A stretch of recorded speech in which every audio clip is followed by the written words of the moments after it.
Pozdravljene, spoštovane gledalke in cenjeni gledalci. Občina Idrija je pred dnevi dobila potrjen proračun za leti 2025 in 2026. O vsebinskih poudarkih tega temeljnega dokumenta občine in utripu lokalne skupnosti se bomo danes pogovarjali z županom Tomažem Vencljem, ki ga prav lepo pozdravljam v našem studiu. Dobrodošli. Lep pozdrav tudi moje mnenje. Še preden pogledamo proračunske dokumente, pa se pomodiva pri področju zdravstva. To je bilo v zadnjem mesecu dveh v središču pozornosti javnosti. Kako ste doživljali to krizo? Ja, ne, da sem jo doživljal. V bistvu jo doživljam še zmeri, zaradi tega, ker se še zmeri trudimo, da bi zagotovili pač tiste pogoje našim prebivalcem, ki jim nekako pripadajo. Moram povedati, da največ, bomo rekel, debat je bilo predvsem o tem, kako ne potrditi dosedanjega direktorja zdravstvenega doma za novi mandat. Sicer smo ga potrdili, kar je tudi prav po mojem mišljenju, ampak imamo izzive in sicer izzive take, kot jih več ali manj, taki izzivi, kot čakajo več ali manj celotno Slovenijo oziroma vse zdravstvene domove v Sloveniji, se pravi pomanjkanje zdravnikov družinske medicine. Kajti sistem, bomo rekli, izobraževanja oziroma pridobivanja teh zdravnikov je v Sloveniji napačen. 2300 občanov oziroma tretjina občanov vaše občine nima izbranih zdravnika tukaj v domačem kraju. Naloga občine pa naj bi bila primarna, tudi skrb za to zdravje, ne?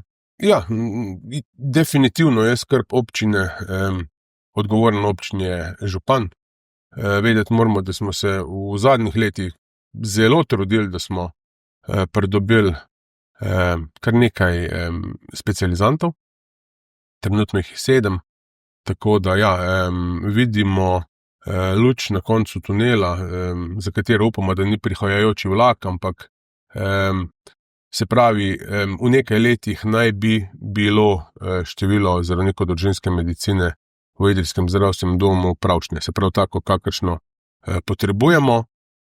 Tudi prebivalci občine Idrija, ki so pridobili zdravnike v drugih občinah oziroma v drugih zdravstvenih ustanovah, bodo takrat imeli možnost, da se prepišejo nazaj v naš kraj oziroma v naš zdravstveni dom. Je pa res nerodno, da je prav večina teh prebivalcev občine, ki so ostali že praktično 2 leti in pol nazaj brez zdravnikov, starejših prebivalcev občine, ker pač obe zdravnici, ki sta takrat odšli v pokoj, sta bili predvsem tisti, ki sta imeli starejšo populacijo. Kako pa to zmanjšano število opredeljenih pacientov v zdravstvenem domu vpliva na njegovo finančno poslovanje? Ja, finančno poslovanje samega zdravstvenega doma trenutno je negativno, bomo rekli. Ni pa to vzrok tega.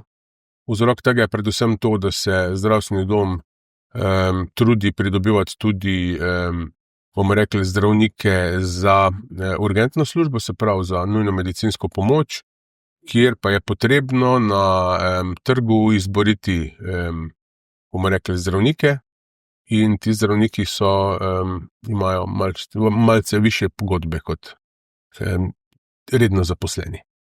Je v ozadju tiha privatizacija tega področja? Proti temu se v Idriji, bom rekel, tudi borimo, zaradi tega v Idriji nimamo koncesionarjev. Veliko je bilo govora o tem, predvsem po neuradnih poteh so pristopili ljudje k meni in mi rekli, pa dajmo kakšnega koncesionarja dobiti. Ne, zaenkrat, dokler imamo tako perspektivo, kakršna je na področju specializantov, vse tega ne bomo šli. Idrija bo dobila satelitski urgentni center, celo pritličje, mislim, da zdravstvenega doma bo urejeno za urgenco, ampak to bo prineslo najbrž tudi nove kadrovske težave. Ne celo pritličje, desni del, se pravi tam, kjer so bili včasih 2 ambulanti, bomo rekli, družinske medicine in tisto, kar je že sedaj urgenca. Ja, nove kadrovske težave. Urgentni zdravniki so lahko tisti, ki so pač prvo specializanti urgentne medicine, lahko pa so to tudi zdravniki, bomo rekli, družinske medicine. Tako da jaz mislim, da bomo nekako do takrat, ko bo ta stvar morala zafunkcionirati, bomo nekako popolnili ta, bomo rekli, to službo tudi iz kadri, ki bodo za to potrebni. Bomo rekli, če smo v zadnjih letih, potem, ko je recimo dobil Idrijski zdravstveni dom, Center za mentalno zdravje otrok in mladostnikov, nekako pridobili 14 ljudi, ki se ukvarjajo s tem, se bomo potrudili. Se pravi, vsekakor pa bo kakor povsod tudi nekaj pogodbeno zaposlenih. Opozicija v zadnjem mesecu kar nekajkrat zahtevala odstop direktorja, terjali so vašo odgovornost, celo zahtevali so vpogled v vašo elektronsko pošto, pa prepise pogovorov, ki jih imate z direktorjem. Kako doživljate te pritiske? Pač to je del mojega posla, kaj ne rečem drugega. Rekel bom pa to, da si ni važno kdo, opozicija ali kdorkoli drug. Vsak ga rad poslušam, če ima poleg tega, da izpostavi problem, tudi rešitve tega problema. Ne? Jaz problemov se zavedam, kot se jih zaveda direktor zdravstvenega doma na tem področju, kot se jih zaveda, bomo rekli, občinska uprava, občine Idrija za kakšno drugo stvar. Ja, probleme vemo, rabimo rešitve, tako da, ko se nekoga da, bi rekel, na linčanje v narekovajih, dajmo povedati, če kakšna rešitev tega problema, pa je pa to vse v redu. Je rešitev zamenjava, samo s čim? To je pa to. Če je bil razpis pred tem in so bile možnosti, da se kdo boljši prijavi. Proračun občine imate sprejet za 2 koledarski leti, skupaj v vrednosti 55 milijonov evrov. To je relativno veliko denarja, so pa tudi potrebe velike, ne? Ja, potrebe so še veliko večje, kot so v proračunu pokazane. Sam proračun je zdaj bom tako rekel, infrastrukturno, nekaj je razvojnega, nekaj je krpanje najbolj nujnih zadev, ker za vse nimamo. Bomo pa v naslednjih letih se bo veliko dogajalo, oziroma se že dogaja, v Črnem Vrhu, kjer so bili res v zadnjih, lahko rečem, 10 letih še kar pozabljeni za določene stvari. Tako da zdaj se ureja pot proti šoli, ureja se trg v Črnem Vrhu, podpisali smo pred kratkim sporazum o tej soinvesticiji kar se tiče posodobitve državne ceste skozi Črni Vrh, se pravi, da mi gradimo pločnike, javno razsvetljavo in tisto, kar je stvar lokalnih skupnosti, ostalo država.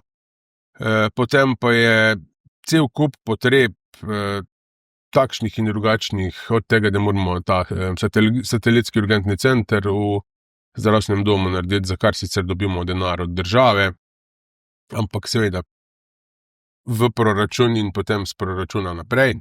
Največja investicija pa je pravzaprav Modra dvorana. Ja, največja investicija v tem letu je, bom rekel, vzdrževalna dela v Modri dvorani. Modra dvorana je osrednji občinski, bomo rekli, pokrit športni objekt, ki je praktično zaseden od 7 ure zjutraj pa do 10 ure zvečer, dopoldne predvsem za športno vzgojo osnovne šole, popoldne pa za delovanje klubov idrijskih, kjer ima največ terminov košarkarski klub Idrija. Reč moram, da je bila, oziroma je še zmeri, ker začeli še nismo, res potrebna obnove. Vedeti treba, da praktično zadnja večja vlaganja v Modro dvorano so bile tam okoli leta 95, iz takrat novimi tribunami pa iz novim parketom. Zdaj pa bomo praktično celotno dvorano preoblekli, dali novo voji bomo dali, sanirali znotri sam parket, uredili novo prezračevanje in še kar nekaj takih stvari.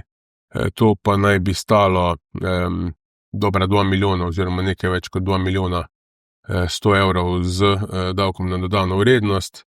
Stvar pa naj bi bila zaključena nekako od začetka maja do, upajmo, da z konca septembra, sredine oktobra tega leta. Tu vam je najbrž prav prišel milijon, ki ga je podarila družina Rejc. Ja, mislim, na tem mestu se moram še enkrat res od srca zahvaliti družini Rejc, ki je prišla s pobudo, da bi občini donirala sredstva. Po temeljitem pogovoru smo ugotovili, da je ena od takih stvari, ki bi bile res primerne in so nekako pripravljene za delo oziroma ready to go, kakor rečejo v angleškem delu sveta, da je Modra dvorana in da je to objekt, ki nekako zadošča tem, bomo rekli, željam tudi donatorjev, se pravi, da je objekt, v katerem je velika množica in bomo rekli zainteresiranih uporabnikov, predvsem mladih. To je bil tudi bila ena izmed želja in smo se pač odločili za Modro dvorano. Še enkrat najlepša hvala. Že prej je rezervirana sredstva za to prenovo, pa ste potem preusmerili v 10 krajevnih skupnosti. Za kakšne projekte? Ja, nekako smo sledili temu, kar so krajevne skupnosti želeli. Zdaj z vsem ne moremo ustreči, ker v vsakem primeru ni dovolj sredstev. Smo pa rekli tako, zdaj, če za Modro dvorano dobimo milijon donacij, dajmo tisto ostali milijon, ki je bil že, planiran za zadolževanje, dajmo ga razdeliti tako, da bo nekako ta donacija občutena na območju celotne občine. Odločili smo se za nekaj sanacij cest, recimo v krajevni skupnosti Zavratec, na cesti v Krnice, na cesti proti Vojskem. Potem je bila recimo želja krajevne skupnosti Godovič, da se nameni sredstva za ureditev nekih rekreacijskih površin novih v Godoviču. V Idriji bomo zamenjali ograjo oziroma ne pod Goleci, v Gregorčičevi ulici, se pravi pod gore. 100,000 evrov smo v tem letu namenili za dodaten nakup stanovanja. Tako da ja, poskušali smo nekako zadovoljiti tiste želje in potrebe, ki so bile pač izražene tekom priprave proračuna. Čudno se mi zdi, da so na okrogli mizi o zdravstvu rekli na krajevni skupnosti Idrija, da jih ignorirate in da se ne da dogovoriti za neke skupne točke pri teh investicijah. Tega reč ne bi komentiral, moram pa reči, da s krajevno skupnost Idrija nimamo najboljših odnosov, vsaj jaz z njimi, pa oni z mano tudi ne. To je treba javno povedati. Imamo en kup zahtev po raznih podatkih, tako da več ali manj imamo občutek, da je kot da so določeni iz krajevne skupnosti, da je moj dodatni nadzorni odbor, ne samo tisti nadzornik, ki ga ima občina. Za prihodnje leto, za 2026, ste predvidevali obnovo kulturne dvorane v Spodnji Idriji in gradnjo telovadnice v Godoviču. Ja, planiramo v tej smeri. V Godoviču imamo tudi gradbeno dovoljenje za telovadnico, v Spodnji Idriji imamo še nekaj zagat glede pridobivanja gradbenega dovoljenja, rabimo še nekaj soglasij okoliških prebivalcev, za katere mislim, da če se bomo zdaj tega lotili, ne bi smelo biti večjih problemov. Bile so določeni lastniki so preminuli, pa tako da zdaj se stvari mislim, da se bodo dale urediti. Treba je pa še zagotoviti tudi legalnost samega objekta pred novim gradbenim dovoljenjem, ker pač na tem objektu dvorane v Spodnji Idriji so bile enkrat v zgodovini zadnji, bomo rekli, na črno narejene ene drvarnice in tisto je treba tudi še urediti, ampak to je stvar, bomo rekli, lahko parih tednov oziroma parih mesecev. Občina bo letos in prihodnje leto najela tudi nekaj kredita, in sicer mislim, da 3.200.000 so to običajni krediti. Ja, tako bomo rekli. Jaz sem malo kolebal, kako in kaj, ampak glede na to, da je bila naša občina pred sprejetjem tega proračuna, je bila zadolžena nekako za slabih 400 evrov na prebivalca, in da so, bomo rekli, nam podobne občine, tudi občine, po katerih se radi malo zgledujemo, recimo Kočevje, Ilirska Bistrica, ki so velike, z ne tako veliko prebivalcev, s podobnimi geografskimi značilnostmi, kar precej bolj, bomo rekli, zadolžene kot naša, sem si rekel, dajmo poprobati v temu ciklu dvoletnemu malce več kredita vzeti in poskušati določene stvari urediti. Jaz mislim, da marsikaj bomo lahko uredili, marsikaj še zmeraj ne bomo, ker sem rekel, da pač ni. Bomo pa po teh 2 letih nekako projekcija kaže, da bomo zadolženi za tam okrog 700 evrov oziroma nekaj čez 700 evrov na prebivalca, kar je še zmeraj, bomo rekli, glede na trenutno povprečje, zelo tako povprečna zadolženost slovenske občine oziroma na prebivalca. Čeprav stopnja zadolženosti na prebivalca se bo skoraj podvojila iz 460 na 731. Ja, prej smo bili, ko smo bili nismo bili 460, 398 smo bili, točno. Na dan, to je bilo na dan 1.1.24, ker tiste podatke smo mi še imeli pri proračunu, kakšni so zdaj, ne vem. Je pa tako, da pač se sem rekel, takrat smo bili, mislim, da na 104. mestu od 200 občin, 212 občin, zdaj bomo pa malo više. V glavnem, če hočemo karkoli premakniti, moramo se malce zadolževati. Je pa še nekaj, bom rekel, pravkar je v obravnavi tudi nov zakon o financiranju občin, oziroma sprememba zakona o financiranju občin. In kar se meni zdi popolnoma neznosno, ampak pustimo, to je stvar vlade in pripravljavcev. Reševanje finančnih problemov občin je predlog, da se lahko občine zadolžijo še za pol več, kot so se do sedaj, se pravi za 15% tega, kar imamo na letni ravni od države, se pravi, tu je, ne bom rekel, meni se ne zdi prav in to je tudi vidik tega, kako se v naši državi stvari rešuje. V proračunski razpravi je Miranda Grof Ferjančič govorila o tem, da so previsoke plače v občinski upravi, na Zavodu za turizem in na inšpektoratu. Tam so primerjave bile še kar nenavadne.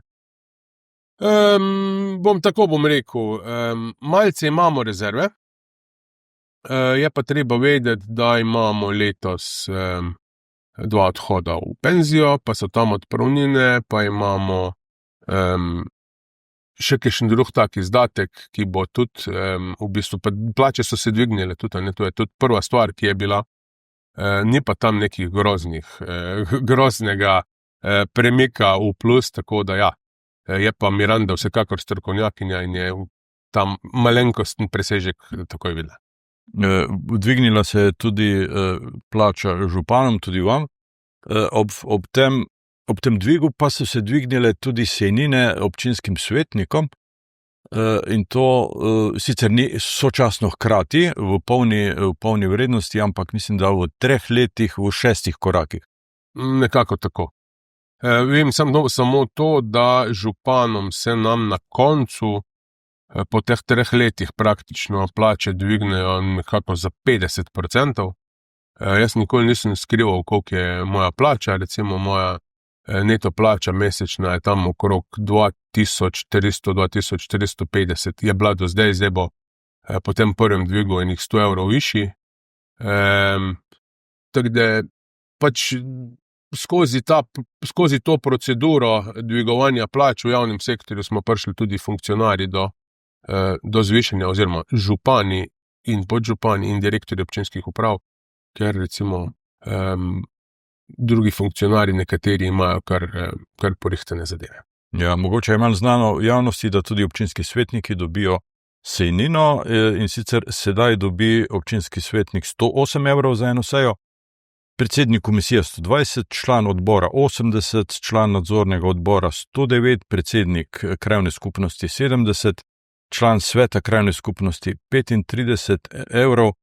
V 3 letih se bodo pa te sejnine korenito povišale. in tukaj imamo en tak izračun izdelan za enega od občinskih svetnikov, da bo za eno sejo občinskega sveta in za 3 komisije, kjer sodeluje, dobil na mesec 582 evrov. Tak je izračun. Ma ni slabo. Mislim, jaz ne bom rekel. Zdaj, jaz bom rekel tako.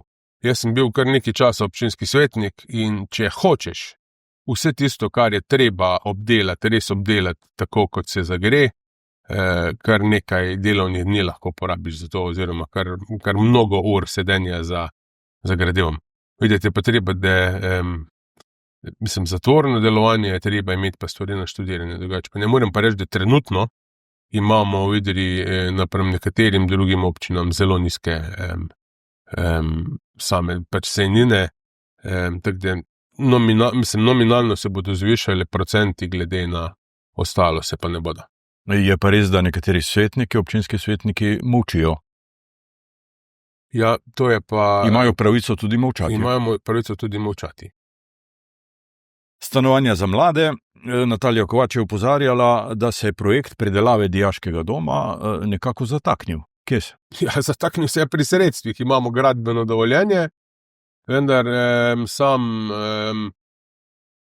v dijaškem domu ne moremo narediti samo stanovanj, brez da celotno stavbo statično saniramo in naredimo vse tisto, kar je potrebno. Tudi požarno varnost. Vse. Vedeti treba, no, da ni več to dijaški dom, tako da tu spada v druge kategorije, kot je recimo bil problem dijaškega doma v Ljubljani zadnjič. Ja, ampak se pravi, imamo gradbeno dovoljenje, ampak rabimo sredstva. Se pravi, spet bomo poskušali se prijavljati na vse, kar bo vsaj dišalo po temu, da je to lahko stanovanje v starem dijaškem domu. Moram pa reči, da če bi mi imamo eno tako željo, da bi res nekako upali prepričati Ministrstvo za solidarno prihodnost, da bi poskušali nekako razumeti, da ta dijaški dom nekdanji, kakor mu rečemo vsi, dom Nikolaja Pirnata, je en tak objekt, ki bi lahko bil en vzorčni primer, nek pilotni projekt tega, kaj vse bi lahko tam bilo, oziroma kar tudi že je. Se pravi, v tistih prostorih, ki so zdaj prazni, bi bila ta stanovanja, oziroma kakorkoli 12, 13, 14, kakor bi pač to razporeditev naredili. Gor imamo že tako ali tako šolo s prilagojenim programom, kar tudi bi rekel nekako spada pod to področje. Imamo dejavnosti Center za socialno delo, vse tisto, kar je dodatnih stvari za otroke v času po sami šoli. Imamo mladinski center, en del pa je hostel. Se pravi, ta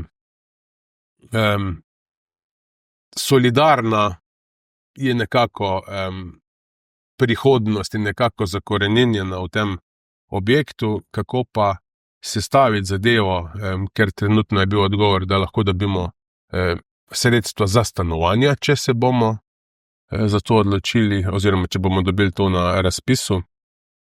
Za vse ostalo pa ne vemo še trenutno, kako priti do sredstva. Ne pa to milijon, ampak je nekaj milijonov.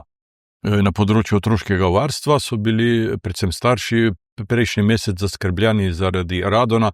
Ta problem ste sedaj sanirali.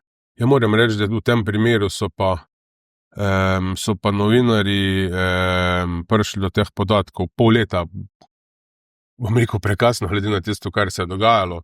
Ta problem se je pokazal spomladi in pač občinska uprava skupaj z vrtcem je zadeve sanirala praktično že pred začetkom tega šolskega leta, pred jesenjo, tako da stvari so sanirane.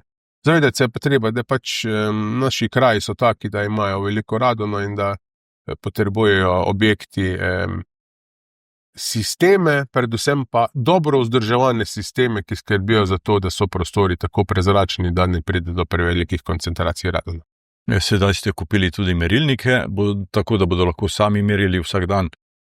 Se bo videlo, kako in kaj, in se bo dalo tudi bolj hitro odreagirati. Občina Idrija se sooča tudi z migracijami.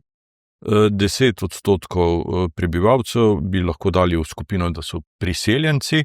Občina je bila sedaj vključena v nek projekt, kako integrirati te priseljence v življenje lokalne skupnosti. Povejte nam Ja, kaj v bistvu več. to je bil en projekt Get Cohesive. Pri nas je zato na občini skrbel predvsem sodelavec Tilen in Maja Majnikova. Zdaj, zaključek tega je bilo prejšnji teden. Moram reči, da prišli smo do kar nekaj dobrih ugotovitev, tudi začelo se je delati z nekaterimi skupinami priseljencev, predvsem z ženami delavcev iz določenega nekdanjega predela skupne države. V bistvu odzivi so zelo dobri, kar se tiče teh migrantov. Moram pa reči nekaj, zgodovinsko gledano smo videli vsi migranti. Zdaj, Škafar je verjetno tudi od nekje prišel takrat na začetku in od takrat naprej smo vsi od nekje prišli oziroma so prišli naši predniki. Tako kot so takrat naši predniki prihajali s trebuhom za kruhom v idrijski rudnik, tako danes prihajajo, bomo rekli, ti migranti v Idrijo zopet s trebuhom za kruhom v naše tovarne, tako da jaz mislim, da moramo z njimi dobro sobivati, imeti dobre odnose. Zaradi tega smo se tudi kot pilotna občina v bistvu na pobudo skupnosti občin Slovenije vključili v ta projekt in mislim, da bomo od tega imeli samo bonitete oziroma da nam bo stvar šla na bolje. Prej ste omenili rudnik, to drži. Je pa rudnik včasih skrbel za vse pore javnega življenja in tudi za nove delavce in priseljence. Kako sedaj velika podjetja skrbijo za popoldan svojih delavcev? Tukaj niti ne govorimo o popoldanu pri temu. Moram pa reči, da pri tem samem projektu so bili tudi predstavniki obeh velikih zaposlovalcev v občini Idrija in Kolektorja in mislim, da smo dobro sodelovali, kar se tega tiče. Tako da še enkrat mislim, da bo pokazal ta projekt svoje prednosti. Je pa res, da v šoli imajo učitelji s tem konkretne tako izzive. Tretjina otrok doma ne govori več slovensko, ne?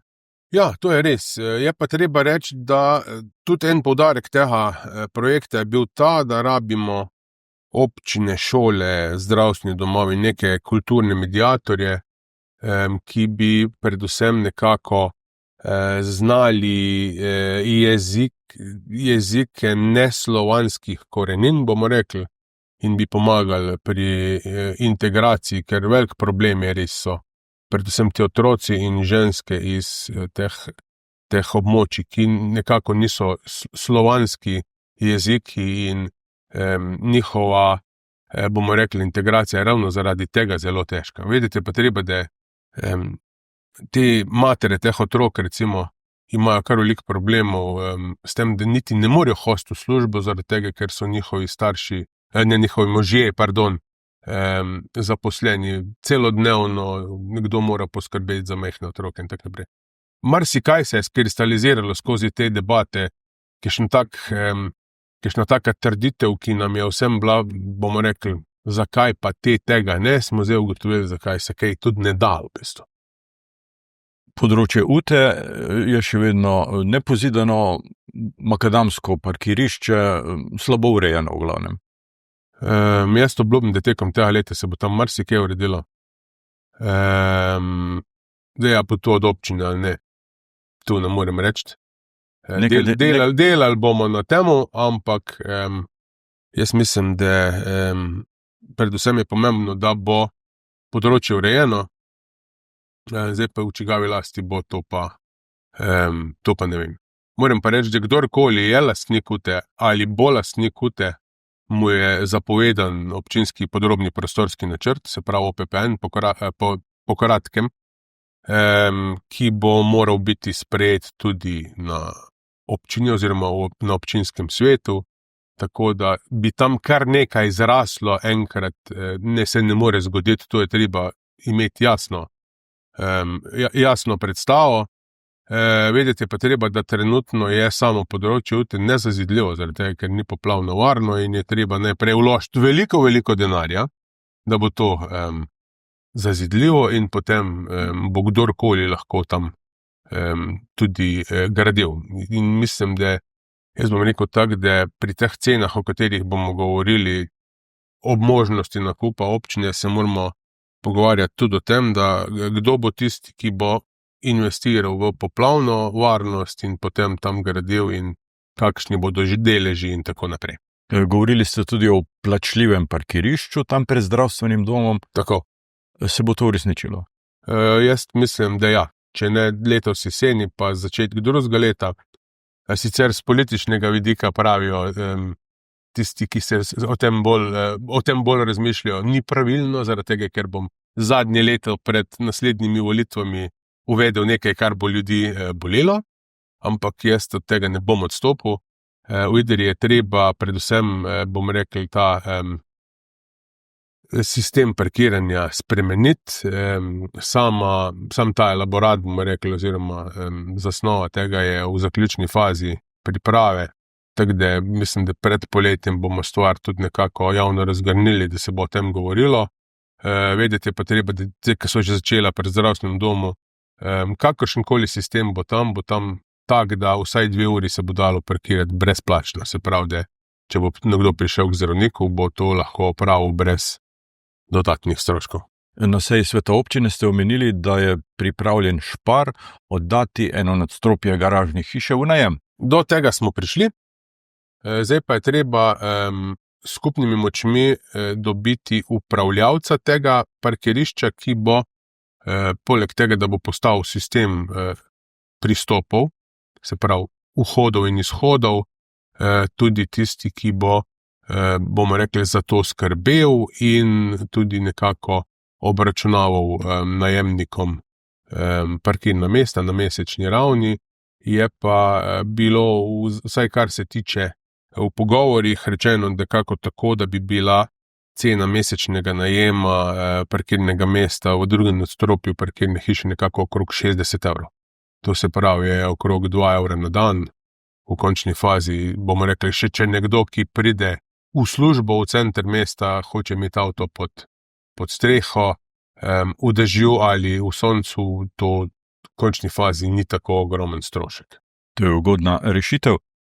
Kulturna dvorana, ob nedavnem kulturnem prazniku ste tudi javno nastopili tako z obljubo in razmišljanjem, da si pa ta dvorana res zasluži nekaj resnejše obdelave. Mislim, tam ni bila obljuba, tam je bilo predvsem moje zavedanje. Verjamete mi, da jaz sem ta prvi, ki bi rad temu dvorana in to že leta in leta. Od tega, da sem bil včasih član dramatičnega društva, pa kar v nekaj igrah nastopal, pa da sem član godbe še vedno, pa imamo tudi to bolečino, da pač nastopamo v telovadnicah in verjetno tudi bomo, ker 700 ali pa približno toliko poslušalcev ne moremo spraviti v nobeno dvorano. Drugo, zdaj bomo mogli res še enkrat se začeti pogovarjati, predvsem iz stanovalci tam sosednjih stavb, kot tudi v Spodnji Idriji, in nekako priti do tega, da je to pametno. Vedeti je pa treba, da govorimo tukaj predvsem o tem, da bomo prizidali tisti oder zraven, oziroma je v planu prizidek odra, zraven te obstoječe dvorane, praktično ostane od dvorane samo stene, kar smo tudi že govorili, bo pa na ta račun kakšno parkirno mesto manj tam, pa določeni prebivalci bodo imeli malo manj sonca v svoja okna, tako da ja, vse je stvar debate, pogajanja, razumevanja obojestranskega, tako da bomo poskusili stvari priti do konca in vsaj pridobiti gradbeno dovoljenje, ki bi potem čakalo na boljše čase in na finance. Bi pa tukaj pri teh financah še nekaj hotel povedati. Aktivno delamo v zadnjih tednih na tem, da bi pripravili, bomo rekli, po 35 letih nov elaborat rudarske škode, oziroma nekakšen elaborat, ki bi državi zopet pokazal, da v Idriji še vedno imamo posledice rudarjenja, da določeno področje še zmeraj lezejo, da se zaradi tega uničuje infrastruktura, da se, bomo rekli, uničujejo hiše, javni objekti, privatne stanovanjske hiše. in bi poskušali v prihodnjih letih, kdorkoli že bo župan od leta 2026 naprej, na podlagi tega elaborata nekako državo prepričati v to, da dobimo nazaj nekakšen zakon o rudarski škodi, ki bi nam na letni ravni dal take finance, da bi lahko praktično popravljali vsaj tisto, kar se res od rudnika ne podere, oziroma bomo rekli, kar so posledice tega stoletnega rudarjenja.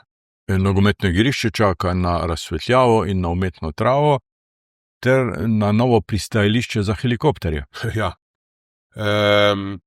Zavedati se treba samo tega, da če bomo naredili oziroma obnovili stadion v tej smeri, da bomo imeli reflektorje in umetno travo, za kar tudi je potrebno samo igrišče dvigniti za dober meter, se pravi nasud, narediti vse tisto, kar je potrebno, od drenaž, električnih inštalacij, takega in drugačnega zalivanja oziroma močenja.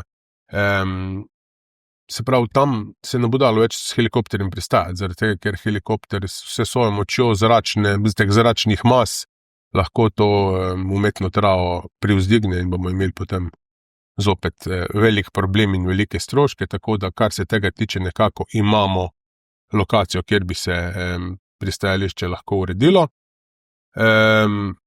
Ena je na poti proti Ljubevču, ena je nekako tam pri Zagodu, ampak tam je treba še eno elektriko prestaviti. Tako da ja, delamo v tej smeri, vedeti pa treba, da stadion je spet stvar tega, če bodo kakšni pametni državni razpisi in če bomo dobili sredstva na teh razpisih, potem o tem lahko razmišljamo, drugače pa jaz mislim, da v prvi fazi lahko razmišljamo samo o reflektorjih. In da praktično zagotovimo možnost treninga nogometašem tudi v tem obdobju krajših dni. Ja, imamo problem. Imamo problem zaradi tega tudi, ker bom rekel tako čez pa domače, nimamo ravnine in imamo v Idriji prostora samo za en trank, bomo rekli po idrsko. Se pravi, teh praktično 180 otrok, ki jih pa zdaj hodi pod vplivom uspehov tudi našega Adama Gnezde-Čerina k nogometu, pa ta zelenica ne zdrži več fizično, zaradi tega, ker travnata površina zdrži toliko in toliko ur treningov in tekem na tedenski ravni, v Idriji je pa tega zdaj pač enostavno uporabnikov preveč. Se je oglasil še kdo od potencialnih donatorjev? Zaenkrat še ne. Ne vem, mogoče se najde še kdo, ki bi bil pripravljen kaj donirati naši skupnosti. Evropska prestolnica kulture, ob kulturnem prazniku je bila veličastna otvoritev. Najbrž ste bili edini župan iz te regije, ki niste sedeli v častni loži, ampak ste bili kar na odru. Ki je bil na odru, ne zraven odra. Kako je bilo? Mislim, kar se mene tiče, zelo v redu, no. Jaz z vsem ponosom in z vsem veseljem nastopam z idrsko godbo še zmeraj, kot že zelo dobrih 30 let, oziroma mislim, da bo letos 35. V veliko veselje mi je bilo, v veliko čast mi je bilo, tako da kakorkoli v zgodovini 360-letni bo zapisano tudi to, da smo nastopili na otvoritvi Evropske prestolnice kulture, tokrat skupaj s cerkljanskimi godbeniki. Jaz mislim, da je bilo tudi to v redu, da se tudi veliko ta bližnji malo podružimo, malo pogovorimo, tako da oni kot tisti, ki so najbližji neandertalčevi piščali, pa mi, ki smo veliko najprej po neandertalčevi piščali nastali kot godba, smo pač nastopili skupaj in nekako dali pečat tudi tega našega področja na tej otvoritveni slovesnosti. Tomaž Švencel, župan občine Idrija, hvala lepa za ta pogovor, hvala za obisk v našem studiu in vse dobro vam želim. Hvala lepa tudi vam. Vam, spoštovane gledalke in cenjeni gledalci, pa hvala za pozornost in seveda srečno.